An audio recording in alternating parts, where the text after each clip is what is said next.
এই অন্তর্বর্তীকালীন সরকার শুধু অবৈধ না, সরকার গঠনে জড়িত প্রত্যেক ব্যক্তি এবং যারা এই সরকারের অংশ হয়েছে তারা সবাই দেশদ্রোহিতার অপরাধ করছে। তো এখন আওয়ামী লীগকে তারা নিষিদ্ধ করতে চায়, আমি তাদেরকে এখানে একটা কথা বলি, এটা করতে যে আপনারা ধরা খাবেন।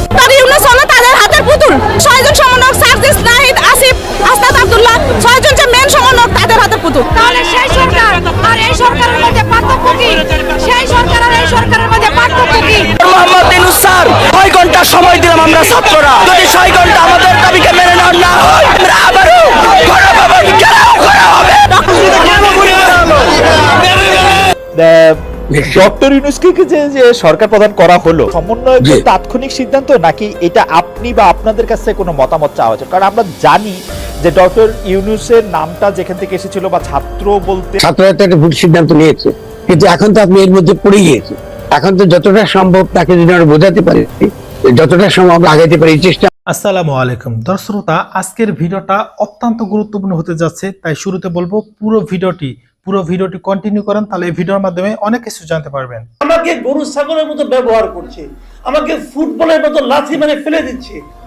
সরকার ডক্টর ইউনূস বর্তমান সরকার কি দেশ চালাতে পারবে না, কথা বলতে পারি নাই, বরং তারা আমাদের ব্যাপারে নেগেটিভ অ্যাক্টিভিটিস, নেগেটিভ বিষয়গুলা গুজব আকারে ছড়িয়েছে। নাকি লাস্ট 15 ইয়ার্স এখন আপনারা এনজিও মার্কা সরকার করে আপনারা ভাগ বাটোয়ারার ক্ষেত্র বসাবেন। সরকার যেমন গঠন করেছি, নামাইতে বেশি সময় লাগবে না। সমন্বয়কদের যে বাড়াবাড়ি, এটি এখন বিরক্তির চরম সীমান্তে পৌঁছে গিয়েছে। আমরা যারা সাধারণ আমজনতা, তাদের হাতের পুতুল 6 জন সমন্বয়ক সার্জিস, নাহিদ, আসিফ, আস্তাদ, আব্দুল্লাহ, 6 জন যে মেন সমন্বয়ক তাদের হাতের পুতুল। তাহলে সেই সরকার আর এই সরকারের মধ্যে পার্থক্য কি? সেই সরকার আর এই সরকারের মধ্যে পার্থক্য কি? মোহাম্মদ ইউনূস স্যার 6 ঘন্টা সময় দিলাম আমরা ছাত্ররা, যদি 6 ঘন্টা আমাদের দাবিকে মেনে নেওয়া না হয় আমরা আবারও গণভবন ঘেরাও করা হবে।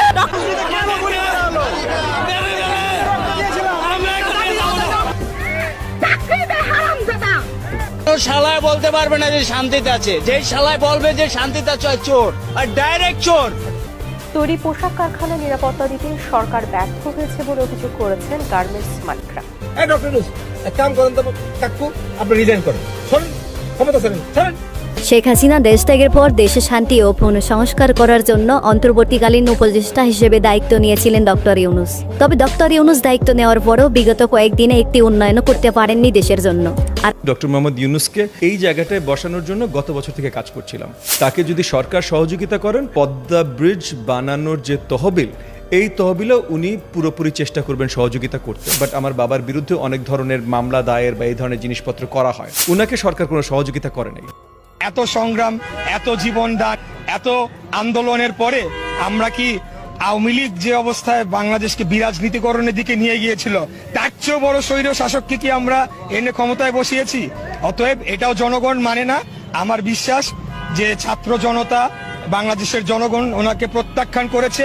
ওনার উচিত হবে দ্রুততম সময়ে পদত্যাগ করে চলে যাওয়া, কারণ ওনাকে কেউ ভোটে দিয়ে ক্ষমতায় বসায় নয়, ওনাকে একটা অন্তর্বর্তীকালীন। দর্শক, ডক্টর মোহাম্মদ ইউনূস অবৈধ সরকার সেটা প্রমাণ করার চেষ্টা করলেন খালিদ মহিউদ্দিন। তার কথা যখন কথার প্রেক্ষিতে কথা আসলো এবং তাকে জিজ্ঞাসাবাদ করলো, ঠিক এইরকম একটি নতুন চাঞ্চল্যকর তথ্য উঠে আসলো। কিভাবে তিনি অবৈধ সরকার সেটা ব্যাখ্যা করলেন, চলুন আমরা সেই ভিডিওটি দেখবো। তাই না টেনে সম্পূর্ণ ভিডিওটি আপনাদেরকে দেখতে হবে, বিষয়টা জানতে হলে চলুন আমরা ভিডিওটি দেখি, তারপর আপনারা কমেন্ট করতে থাকুন।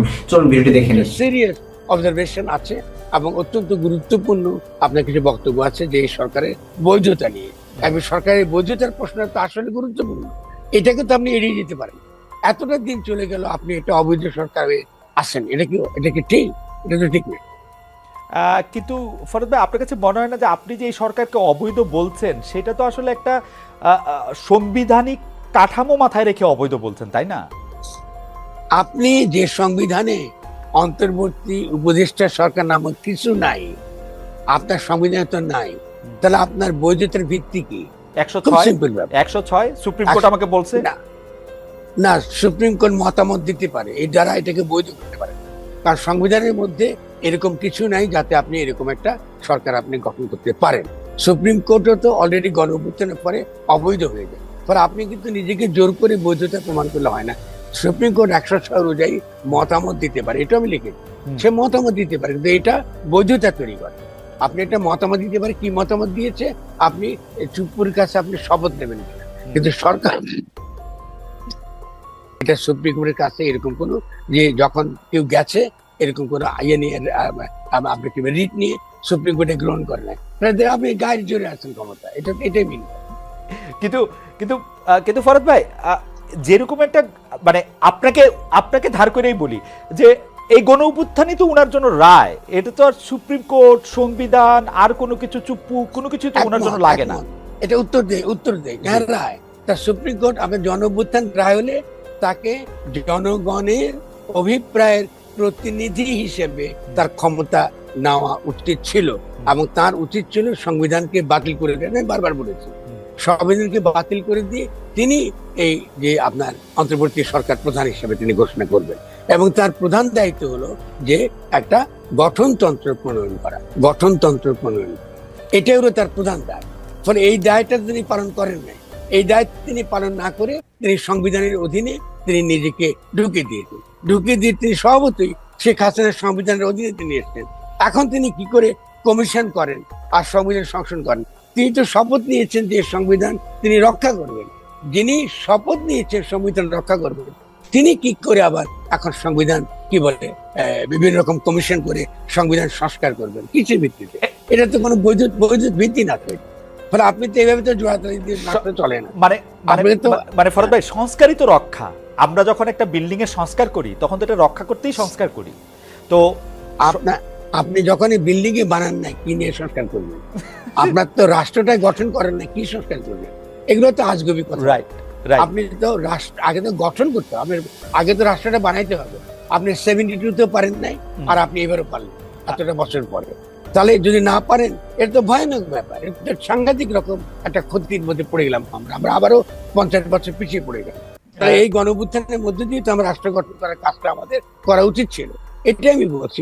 আর তো কিছু আপনার কাছে, আপনিও সেটা বারবার পরিষ্কার করেছেন, বলেছেন, লিখেছেন, ইন্টারভিউ দিয়েছেন যে সংবিধানটা এটার ক্ষেত্রে একটা বড় বাধা। আমাদের একটা অন্য প্রশ্ন ছিল ফরহাদ ভাই, ডক্টর ইউনূসকে যে সরকার প্রধান করা হলো, সমন্বয়কের তাৎক্ষণিক সিদ্ধান্ত নাকি এটা আপনি বা আপনাদের কাছে কোনো মতামত চাওয়া হয়েছে? কারণ আমরা জানি যে ডক্টর ইউনূসের নামটা যেখান থেকে এসেছিল, বা ছাত্র বলতে আমরা যাদেরকে বুঝি বৈষম্য বিরোধী ছাত্র আন্দোলনকারী, তারা শুধু আপনার বই পড়ে না, তাদের সাথে আপনার যোগাযোগ ছিল, তারা আপনার পরামর্শ নিয়েছে, মেনেছে, করেছে। সো এই নামটা কি আপনাদের কাছ থেকে এসছে না ছাত্রদের তাৎক্ষণিক সিদ্ধান্ত আপনার কাছ থেকে? না, এটা আমাদের কাছ থেকে, আমার কাছ থেকে আসে নাই, এটা ছাত্রদের তাৎক্ষণিক সিদ্ধান্ত। এবং আমি এই সিদ্ধান্তকে আমি এটাকে বিরোধিতা করি না করে একটা বড় কারণ ছিল আমার মনে, না বিরোধিতা করি, এর বড় কারণ ছিল আমার কাছে মনে হয়েছে যে তিনি থাকলে এটা আমাদের জন্য অনেক সুবিধাজনক হবে। কিন্তু তিনি, এবং বিশেষত আন্তর্জাতিক ক্ষেত্রে, কিন্তু তিনি আসার পরে তিনি যা যা করলেন তাতে সভাপতি আমরা অত্যন্ত হতাশ হয়েছে।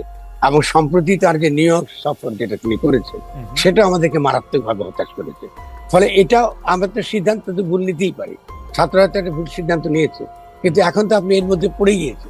এখন তো যতটা সম্ভব তাকে যদি আমরা বোঝাতে পারি, যতটা সম্ভব আমরা আগাইতে পারি, এই চেষ্টা আমাদের করতে হবে। কিন্তু প্রথমত, এবং শুধু তাই নয়, তিনি যে বক্তৃতা দিয়েছেন জাতিসংঘে, সেখানে তিনি তার যে আদর্শ, যাদের 3-0 এটাই তিনি প্রচার করছেন। তো এটা তো রাষ্ট্রের আদর্শ, এটা তো বাংলাদেশ আমরা সেই সিদ্ধান্তগুলো নেই। আর দ্বিতীয়ত, তিনি জাতিসংঘে দেখা করেছেন বাইডেন, তিনি তো মার্কিন যুক্তরাষ্ট্র। আপনারা পুরো ভিডিও ক্লিপটি দেখলেন। পুরো ভিডিও জুড়ে যদি আপনাদের কোনো মন্তব্য বা অভিযোগ থেকে থাকে কমেন্ট বক্সে লিখে জানাতে পারেন। আপনারা দেখতে পারলেন পুরো ভিডিওটি। এই যে দেখেন, যে সমস্ত বিষয়গুলো বর্তমানে ঘটে যাচ্ছে, এগুলো আসলেই মর্মান্তিক। তো যাই হোক ভাই, এই সমস্ত ভিডিও নিয়ে আমার কোনো মন্তব্য নেই। আপনাদের যদি কোনো মন্তব্য বা অভিযোগ থেকে থাকে কমেন্ট বক্সে লিখে জানাবেন। আর পরবর্তীতে মানে কোন রিলেটেড ভিডিও চান সেটাও আমাদের কমেন্ট বক্সে লিখে জানাতে পারেন। আল্লাহ হাফেজ।